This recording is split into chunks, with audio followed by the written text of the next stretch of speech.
Welcome to the Chronological One-Year Bible, February 23rd.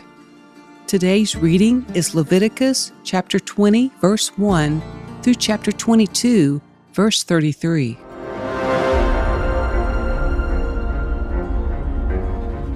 The Lord said to Moses, "Give the people of Israel these instructions, which apply both to native Israelites and to the foreigners living in Israel. If any of them offer their children as a sacrifice to Moloch, they must be put to death. The people of the community must stone them to death. I myself will turn against them and cut them off from the community, because they have defiled my sanctuary and brought shame on my holy name by offering their children to Moloch. And if the people of the community ignore those who offer their children to Moloch and refuse to execute them, I myself will turn against them and their families and will cut them off from the community. This will happen to all who commit spiritual prostitution by worshiping Moloch. I will also turn against those who commit spiritual prostitution by putting their trust in mediums or in those who consult the spirits of the dead. I will cut them off from the community.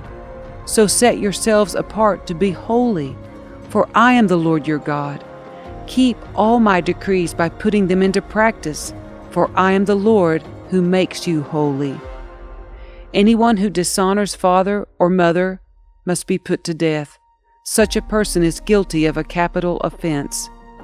If a man commits adultery with his neighbor's wife, both the man and the woman who have committed adultery must be put to death. If a man violates his father by having sex with one of his father's wives, both the man and the woman must be put to death, for they are guilty of a capital offense. If a man has sex with his daughter-in-law, both must be put to death. They have committed a perverse act and are guilty of a capital offense. If a man practices homosexuality, having sex with another man as with a woman, both men have committed a detestable act. They must both be put to death, for they are guilty of a capital offense. If a man marries both a woman and her mother, he has committed a wicked act. The man and both women must be burned to death to wipe out such wickedness from among you. If a man has sex with an animal, he must be put to death and the animal must be killed. If a woman presents herself to a male animal to have intercourse with it, she and the animal must both be put to death. You must kill both, for they are guilty of a capital offense. If a man marries his sister, the daughter of either his father or his mother, and they have sexual relations, it is a shameful disgrace. They must be publicly cut off from the community. Since the man has violated his sister, he will be punished for his sin. If a man has sexual relations with a woman during her menstrual period, both of them must be cut off from the community, for together they have exposed the source of her blood flow. Do not have sexual relations with your aunt, whether your mother's sister or your father's sister. This would dishonor a close relative. Both parties are guilty and will be punished for their sin. If a man has sex with his uncle's wife, he has violated his uncle. Both the man and woman will be punished for their sin, and they will die childless. If a man marries his brother's wife, it is an act of impurity. He has violated his brother, and the guilty couple will remain childless. You must keep all my decrees and regulations by putting them into practice. Otherwise, the land to which I am bringing you as your new home will vomit you out. Do not live according to the customs of the people I am driving out before you. It is because they do these shameful things that I detest them. But I have promised you, you will possess their land because I will give it to you as your possession, a land flowing with milk and honey. I am the Lord your God, who has set you apart from all other people. You must therefore make a distinction between ceremonially clean and unclean animals, and between clean and unclean birds. You must not defile yourselves by eating any unclean animal or bird or creature that scurries along the ground. I have identified them as being unclean for you. You must be holy because I, the Lord, am holy. I have set you apart from all other people to be my very own. Men and women among you who act as mediums or who consult the spirits of the dead must be put to death by stoning. They are guilty of a capital offense.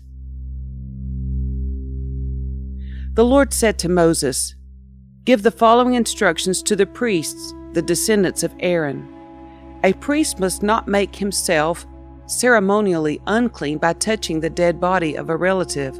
The only exceptions are his closest relatives, his mother or father, son or daughter, brother, or his virgin sister who depends on him because she has no husband. But a priest must not defile himself and make himself unclean for someone who is related to him only by marriage. The priest must not shave their heads or trim their beards or cut their bodies. They must be set apart as holy to their God and must never bring shame on the name of God. They must be holy, for they are the ones who present the special gifts to the Lord, gifts of food for their God. Priests may not marry a woman defiled by prostitution, and they may not marry a woman who is divorced from her husband, for the priests are set apart as holy to their God. You must treat them as holy because they offer up food to your God. You must consider them holy because I, the Lord, am holy, and I make you holy. If a priest's daughter defiles herself by becoming a prostitute, she also defiles her father's holiness, and she must be burned to death. The high priest has the highest rank of all the priests. The anointing oil has been poured on his head, and he has been ordained to wear the priestly garments. He must never leave his hair uncombed or tear his clothing. He must not defile himself by going near a dead body. He may not make himself ceremonially unclean even for his father or mother. He must not defile the sanctuary of his God by leaving it to attend to a dead person, for he has been made holy by the anointing oil of his God. I am the Lord. The high priest may marry only a virgin. He may not marry a widow, a woman who is divorced, or a woman who has defiled herself by prostitution. She must be a virgin from his own clan, so that he will not dishonor his descendants among his clan. For I am the Lord who makes him holy." Then the Lord said to Moses, "Give the following instructions to Aaron. In all future generations, none of your descendants who has any defect will qualify to offer food to his God.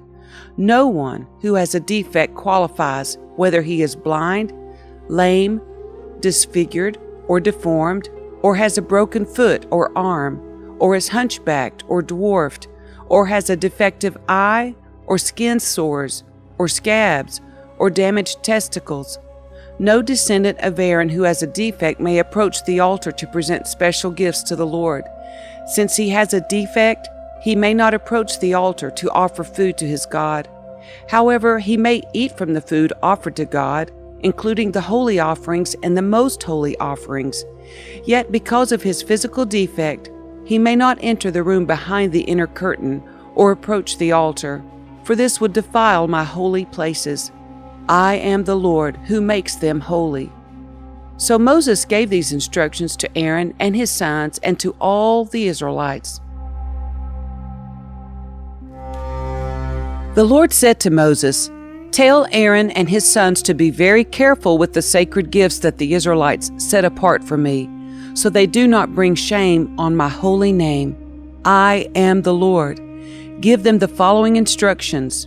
In all future generations, if any of your descendants is ceremonially unclean when he approaches the sacred offerings that the people of Israel consecrate to the Lord, he must be cut off from my presence. I am the Lord. If any of Aaron's descendants has a skin disease or any kind of discharge that makes him ceremonially unclean, he may not eat from the sacred offerings until he has been pronounced clean.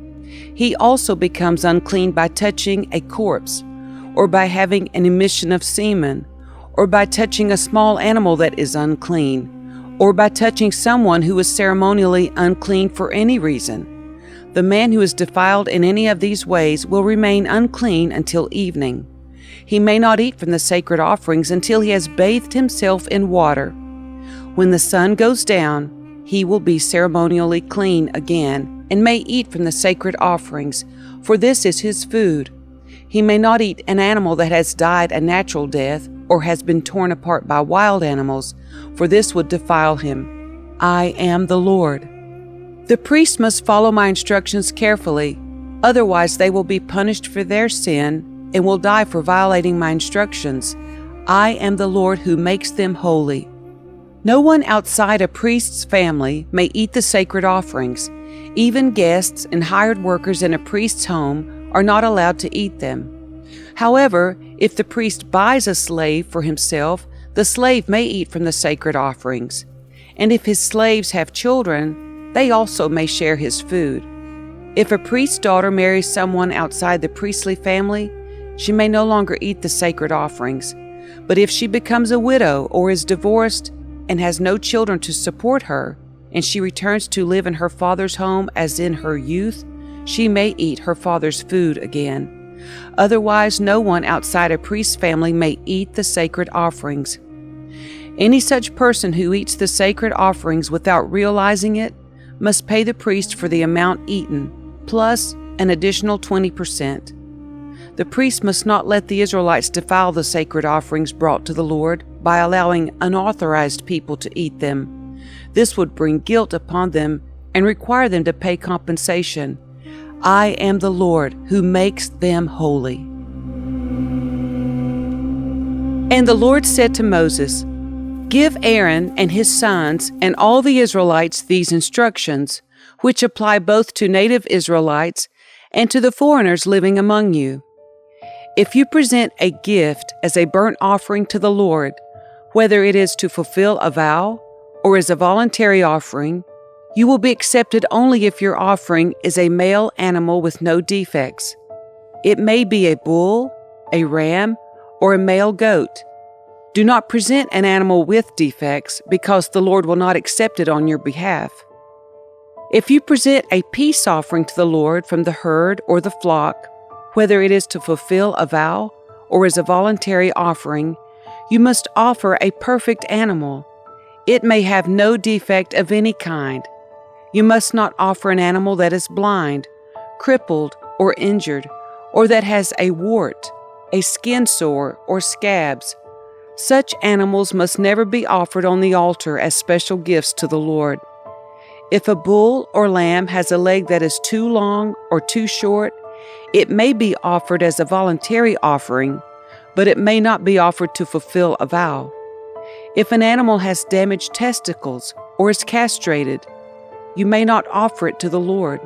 You must never do this in your own land, and you must not accept such an animal from foreigners and then offer it as a sacrifice to your God. Such animals will not be accepted on your behalf, for they are mutilated or defective. And the Lord said to Moses, When a calf or lamb or goat is born, it must be left with its mother for 7 days. From the 8th day on, it will be acceptable as a special gift to the Lord. But you must not slaughter a mother animal and her offspring on the same day, whether from the herd or the flock. When you bring a thanksgiving offering to the Lord, sacrifice it properly, so you will be accepted. Eat the entire sacrificial animal on the day it is presented. Do not leave any of it until the next morning. I am the Lord. You must faithfully keep all my commands by putting them into practice, for I am the Lord. Do not bring shame on my holy name, for I will display my holiness among the people of Israel. I am the Lord who makes you holy. It was I who rescued you from the land of Egypt, that I might be your God. I am the Lord.